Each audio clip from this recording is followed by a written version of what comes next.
28 years later, an accused rapist is finally behind bars after the Yavapai County Sheriff's Office solved a 1995 cold case assault. Now, this agency specifically has a high track record of solving cold cases from decades ago, and there's a reason why. Yeah, they don't just have detectives working on these cases. There are also 4 volunteers who have a major impact. True crime correspondent Brianna Whitney spoke with the sheriff today about this volunteer unit, which really sets them apart, Brianna. Yeah, Derek, it's super unique. The reality is that most law enforcement agencies don't have the resources to assign detectives to just work on cold cases. That's why you often see so many sit on shelves for years.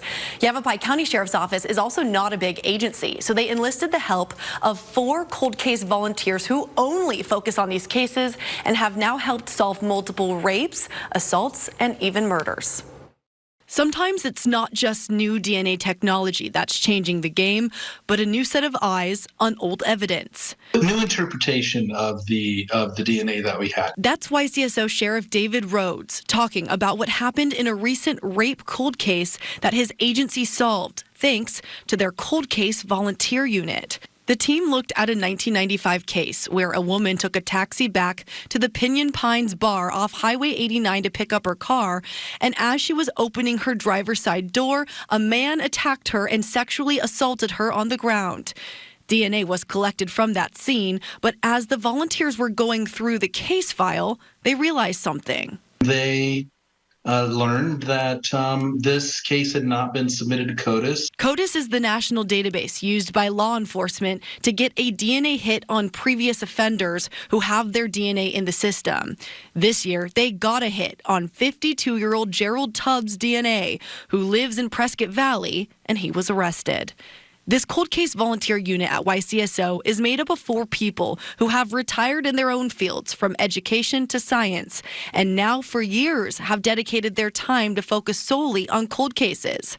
That's not an easy feat, yet they've become so skilled, they've had several high-profile solves in just the last 3 years alone.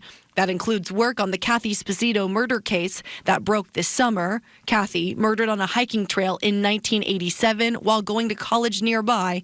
And the volunteers' work helped lead to the identification of Little Miss Nobody in 2022 as Sharon Lee Gallegos, a 1960 homicide case of a 4-year-old girl who became a Jane Doe. They've got the trust of the criminalists and the administrators under DPS.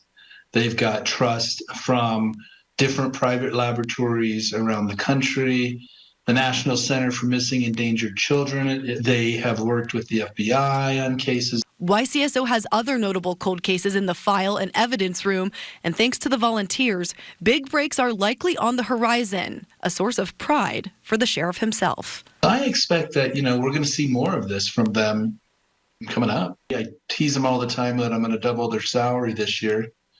But you couldn't pay them enough for the work that they're doing for criminal justice here in Yavapai County.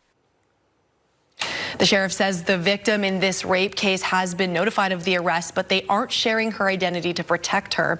This case will go to trial, and that's when we should learn more about where the DNA was found at the crime scene and why it wasn't submitted to the CODIS database years ago, guys. These volunteers are so fascinating. Very. What kind of access do they have compared to a full-blown detective, and how long have they worked for YCSO? So that's the thing. He was saying it took years to build this unit and for them to gain the trust of even their agency, right? Because you don't know who's coming in and looking at this very critical, precious evidence that cannot be tampered with.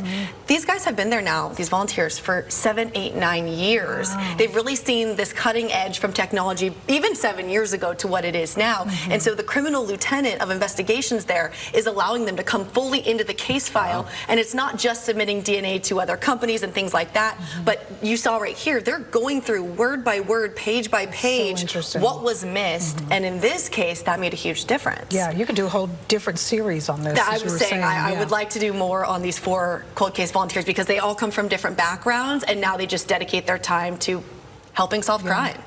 Interesting stuff. Brianna, thank you.